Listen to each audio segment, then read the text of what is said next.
শুভ সকাল বন্ধুরা, welcome back to my channel Bulti lifestyle. কেমন আছো তোমরা সবাই? আশা করি সবাই খুব ভালো আছে। আমি তো একদম বিন্দাস আছি। এখন বাজে সকাল 9টা আর আজকে পুজো দিতে দিতে ব্লগটা শুরু করছি। সকাল থেকে কোনো রকম কাজবাজ শেয়ার করিনি। আর কাজবাজ বলতে সকালবেলাতে অনেক কাজই হয়ে গেছে, তো সকাল সকাল স্নানটা হয়ে গেছিলো আর পুজোটা দিয়ে নিলাম তার জন্য। কারণ স্নান করে এদিকে জল চলেও এসেছিলো আর ভাবছি যে স্নান টান করে আবার কাচাকুচি করবো, তার আগে পুজোটাই দিয়ে নিই। আর পার্লারে যাব, কিন্তু আজকে একটু মনে হচ্ছে লেট হবে, কারণ আজকে অনেক কাজ আছে জানো তো। বাসি কাপড়ে অনেকটা সেরেছি, তারপরও আর কি আছে অনেক কাজ। অ্যাকচুয়ালি সকালেও কতগুলো কাচাকুচি ছিল, ওটা নিচে মেলেছিলাম আর ওটা কাচতে কাচতে আর কি আমি ভিজে গেছিলাম পুরো, তাই একদম স্নান টান করেই চলে এসেছিলাম। তারপরে আবারও ছিল দেখলাম কাচাকুচি অনেক কটা, তাই স্নান টান করে ওগুলো মাখিয়ে দিলাম। আর এদিকে জামা কাপড় মেলে চলে এসেছি রান্নাবান্না করতে। রান্নাবান্না বলতে আর কি আলু চচ্চড়ি হবে, তাই খাওয়ার জন্য আলু চচ্চড়িটা করে নিলাম। আর মা ওদিকে গেছিলো ছাগল নিয়ে, আর বাবাও গেছিলো মাঠে, দুজনেই গেছিলো, বাড়িতে কেউ নেই।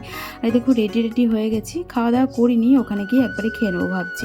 তো চলো যাওয়া যাক পার্লারে। আর বাড়িতে কেউ নেই তাই একটুখানি লেট করেই যাচ্ছি, কারণ ঘরটা খোলা থাকবে, ওরা আসুক মাঠ থেকে তারপরেই নয় যাবো, তার জন্য একটু এদিক ওদিক করছিলাম যে কতক্ষণ আসবে।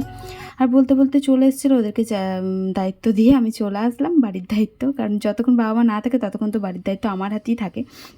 আর এসেই দেখছি এত কাস্টমার, না গো এত কাস্টমার না, অ্যাকচুয়ালি অন্তিকার আজকে ইয়ে ছিল, স্টুডেন্টস এক্সাম ছিল, মানে ব্রাইডালের, যার জন্য আর কি ওগুলো মডেল প্লাস মেকআপ আর্টিস্ট, আর ওরাই আজকে হচ্ছে এক্সাম দিচ্ছে, তাই হচ্ছে আমাদের ঘরেই করে। কারণ ওর অন্তিকার ঘরটা অনেকটা ছোট, তারপরেও হচ্ছে অন্তিকার ঘরে এসিটাও ছোট, যার জন্য ঘর খুব গরম হয়ে যায়।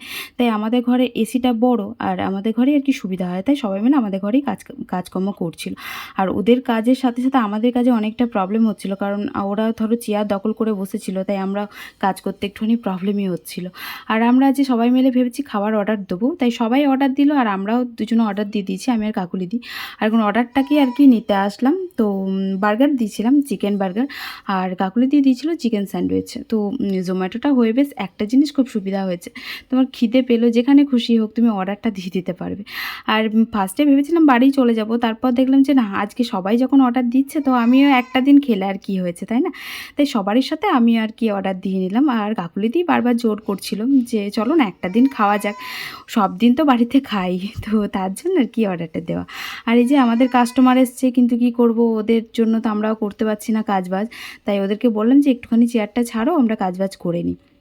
আর এই যে এখন ভুড়ো করতে বসে গেছি আমিও। আর সত্যি আজকে অনেকটা প্রবলেম হচ্ছিলো, দেখতে পাচ্ছ কতজন আমাদের ঘরের মধ্যে, তো মডেল প্লাস মেকআপ আর্টিস্ট, তারপর অনেকজনের আবার গার্জেনও এসেছিলো, কারণ যাদের দূরে বাড়ি, ধরো আজকের দিনটা অনেকটা লেট হয়, তো শ্যুট ফুট করতে 8টা 9টা বেজে যায় রাত, তার জন্য আর কি গার্জেন, অনেকের বাড়ি থেকে গার্জেন আসে। আর এই যে খাবারটা তোমাদেরকে দেখিয়ে দিই, তো আমরা এবার লাঞ্চটা করে নেবো। আর লাঞ্চ ফাঞ্চ করে নিয়ে এদিকে চলে এসেছিলো ওদের ড্রেস, তাই তোমাদেরকে একটুখানি দেখিয়ে দিলাম, এটা ডিজাইনার।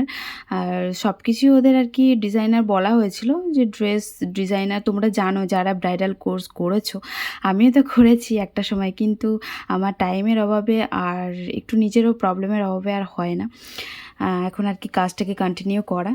আর বাড়ি যাইনি বুঝলে, আজকে পার্লারেই ছিলাম, জামাটা চেঞ্জ করে নিয়েছি, কারণ জামা আমি এনেছিলাম, আর সবাই যেহেতু ছিল তো তাই বাড়ি যেতে আর ইচ্ছা করলো না, খাওয়া দাওয়া তো সবই হয়ে গেছিলো। এখন বাজে ওই সন্ধ্যে 6টা মতন, ওদের শ্যুট ফুট সব কিছু কমপ্লিট হয়ে গেছে। আর আমি এদিকে ঢং করতে বসে গেছি, এই যে দেখো। তো ওদের ফুলগুলো যেগুলো ছিল আর কি, ওরা তো ফুল টুল সব নিয়ে এসেছিলো, আর সেইগুলো দিয়ে আমি একটু ঢং করলাম।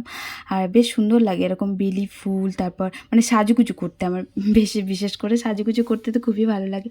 জানো ওদের মেকআপের ক্লাস দেখলেই না আমার খুব মন খারাপ করে, যে আমিও একটা সময় এরকম এক্সাম দিয়েছি, কিন্তু কাজটা নিয়ে এখন আর ঠিক মতন করতে পারি না, কারণ শ্যুট করতে গেলে না অনেক টাকা খরচারও ব্যাপার আছে, ফটোশ্যুট করতে গেলে, তারপর মডেলের খরচা আছে, সব কিছু মিলিয়ে অনেকটা ইনভেস্ট করতে হয়, আর তার জন্য আর কি করা হয় না। তো দেখি পরে অন্য সময় করব, যখন নিজে কিছু করব, এক জায়গা থেকে আমার ইনকাম আসবে, তো তখন শ্যুটটা করতে গেলে অতটা কষ্ট হবে না, ইনভেস্ট করলেও আর কি অতটা কিছু গায়ে লাগবে না।